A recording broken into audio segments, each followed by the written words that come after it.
This is the third video for week 3 of microbiology, the end of freshman biology lab, and in this video we're going to spend a good amount of time talking about the bacteria that live inside of our guts, and then we're going to move into water safety, and we're going to see how these two concepts are pretty inextricably linked to one another.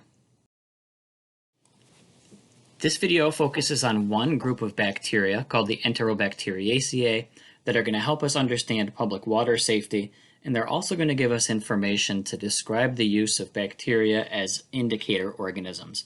And this is going to provide the basis for introducing the scenario that will lead to your final project at the end of the semester called the Great Flood of 2020. Let's set the stage a little bit. Early on in the semester, we talked about how abundant and ubiquitous bacteria are. And we can focus now on human bacteria a little bit. Let's look at this very complicated and elaborate infographic and go step by step through it. So here we can see that there are more microbes on one person's hand than there are people on the planet. So very clearly we're talking about organisms in very, very large numbers.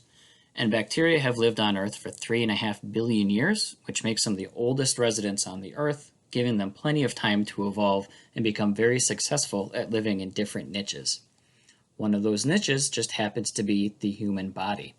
And right now, whether you like it or not, or want to think about it, your body contains about 100 trillion individual microbes. Sounds like a big number, but less than 5% of those microbes on our bodies, or 5% of those species, have been found to cause any sort of disease. The remainder of the semester, we're going to be focusing on a case study that focuses on gut bacteria. So let's look at our guts a little bit. Right now, we're all carrying around about 4 pounds of bacteria in our large intestines, and every gram of intestinal content is made up of about 100 billion bacterial cells. So there's a lot of bacteria growing in our digestive tract right now, and they could be beneficial, they could also be harmful.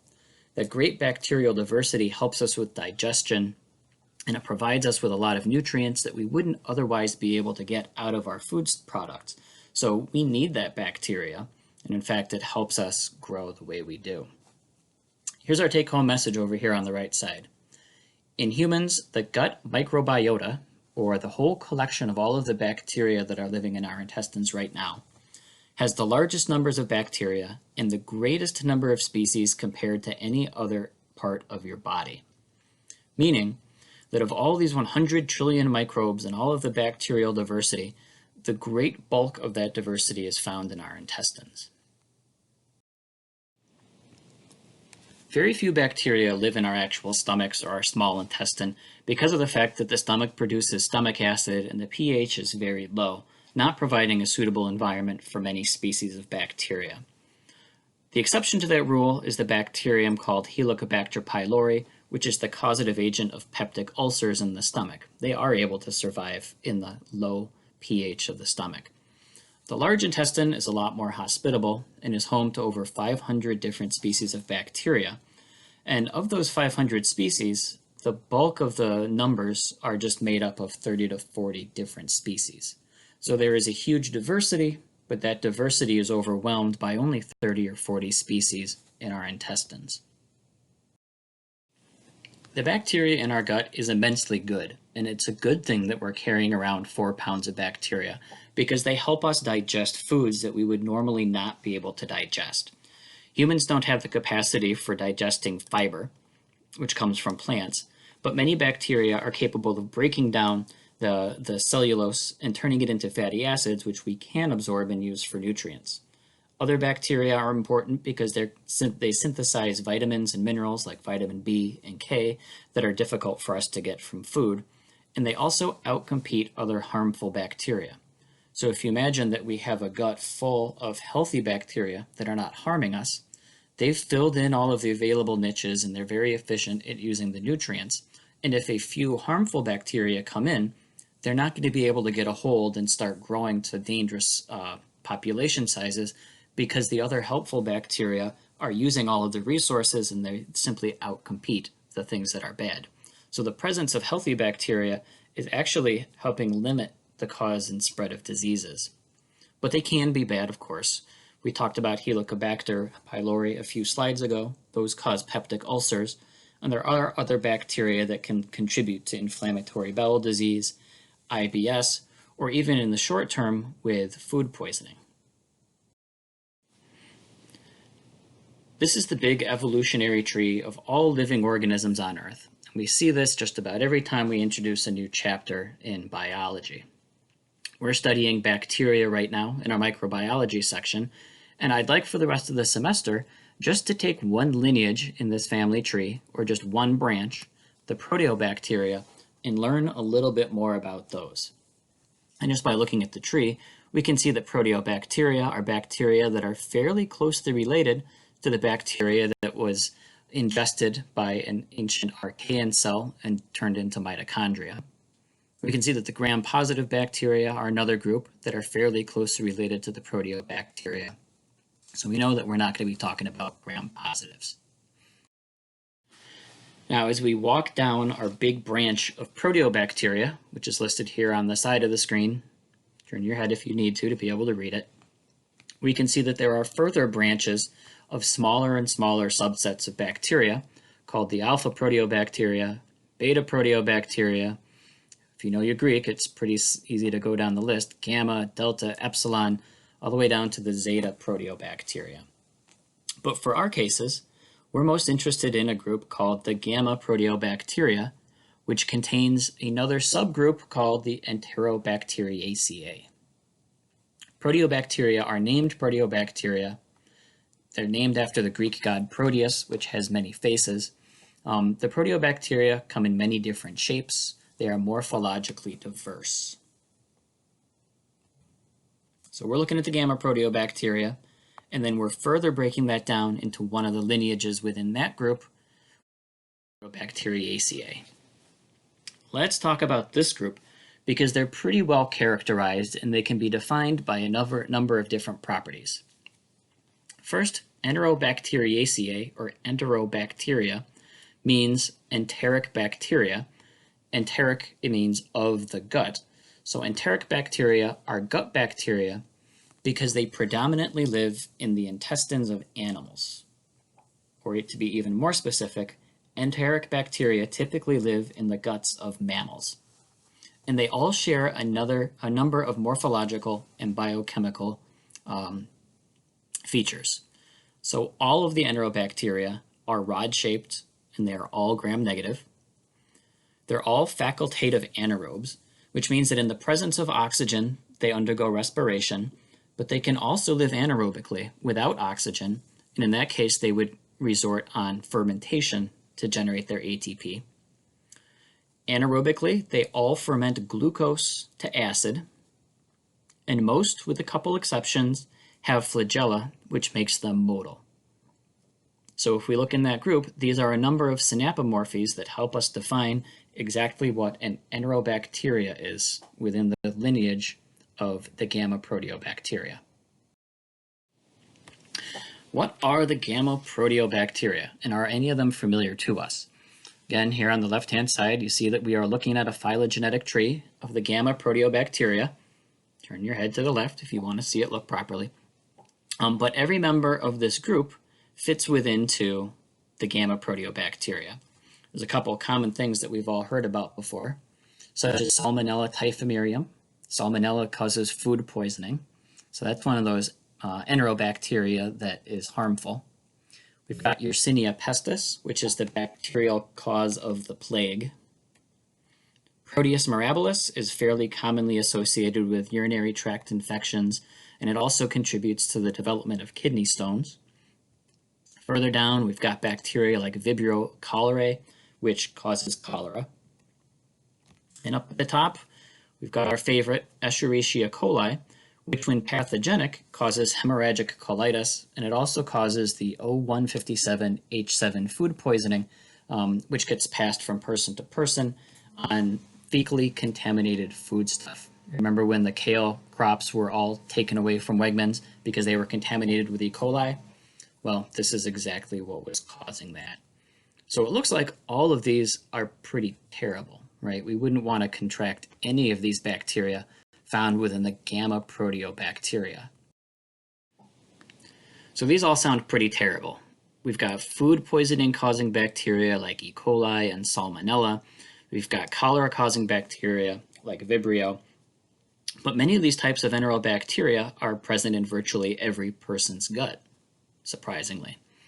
Bacteria that are commonly found in the human colon are listed in the table on the right, and we can see that on the top of the list, there are some species of bacteria that are found in every person's gut. Surprisingly, one of those includes E. coli, which we had just mentioned causes food poisoning. Now, many bacteria that can be pathogenic or not are pathogenic only when they carry a gene that causes them to produce a particular toxin or resist antibiotics in some way. More often than not, though, those bacteria are perfectly harmless, as can be seen with E. coli, which all of us have in our intestines right now. If we look at these groups, I can further break these down and highlight those that are the enterobacteria. So E. coli, Enterobacter, Klebsiella, Proteus, and Salmonella, which we saw on the last slides, are all in that grouping of Enterobacteriaceae, some of which are found in human gut at a level of 100%. So why does this end up being important for our lab course? Well, let's take a look at everything that we've done so far to see if we have any tools that will help us identify enterobacteria. So we know how to view bacteria grown in culture by using staining and microscopy. That's good. We should be able to see what bacteria look like, and if they are rod-shaped and gram-negative, that may provide evidence that we are looking at a cell that could be from that group of Enterobacteriaceae.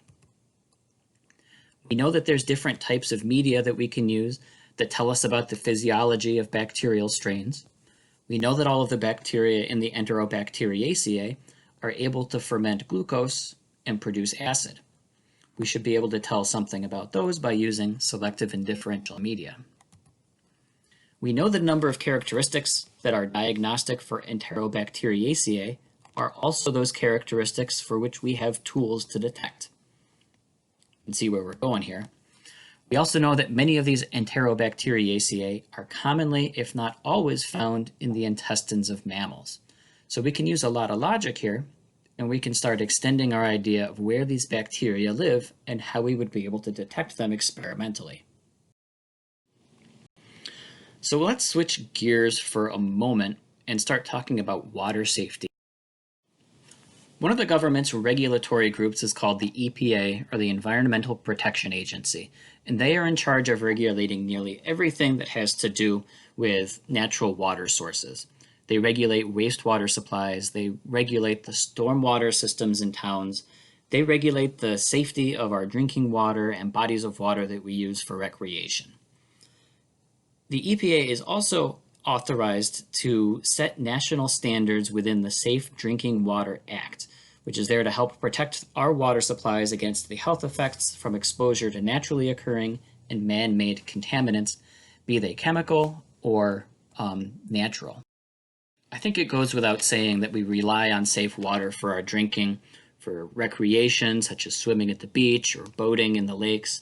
And we have to be concerned of sources of contamination that could come from pollution or fracking, runoff from industry, or even contamination by fecal matter, feces, yuck. But that's where we're going next. Contaminated water sources can lead to sickness. Now, disease-causing organisms can come from just about any lineage of the biological tree. We can get sick from bacteria, from protozoa, can get sick from fungi, and I think it's pretty obvious right now that we could also get sick from viral contamination. But most disease-causing bacteria and organisms are really not all that easy to detect, because in the water supply, they're often at a really very low concentration. They're hard to identify.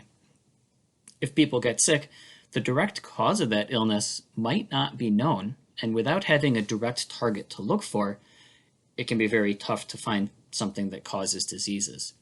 And it could be that the bacteria that are causing diseases can't be cultured on media. They might rely entirely on living inside of an organism, which makes them hard to study. So it's very difficult to figure out exactly what's causing illness from a water supply. But we do have a few things that we can look for that might indicate that fecal waste was present in an area. So let's use this now as our hypothesis. If someone was to drink water and get sick, and we didn't have the tools available to determine exactly what it was to get sick, would we have tools that would tell us whether or not that water was contaminated by fecal waste? So to answer that question, do we have tools available to determine if there's fecal contamination in water? The answer is yes. And the answer specifically is the use of indicator species. So this is going to take a little bit of logic. Bacteria are ubiquitous, they are everywhere, so there's going to be a lot of overlap. Many of the bacteria that live in the mammalian gut, the enterobacteria, also happen to live in the environment. So they're not going to be very useful for us in detecting whether or not there's any fecal contamination. How could we determine if enteric bacteria are from feces or whether they come from the environment? So let's start breaking down our big group of the enterobacteria by looking at different features that they have until we find something that's different. So if you look at the whole class of Enterobacteriaceae in our big outer circle, we know that the Enterobacteriaceae are all gram-negative rods, and they all ferment glucose. We can take a subset of the Enterobacteriaceae and define a group that we call the total coliform bacteria.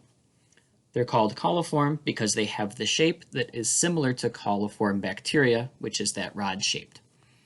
Total coliform bacteria have all of the characteristics of the Enterobacteriaceae, plus they ferment lactose to produce acid and gas. That means that total coliforms are capable of fermenting two separate sugars, glucose, but also lactose.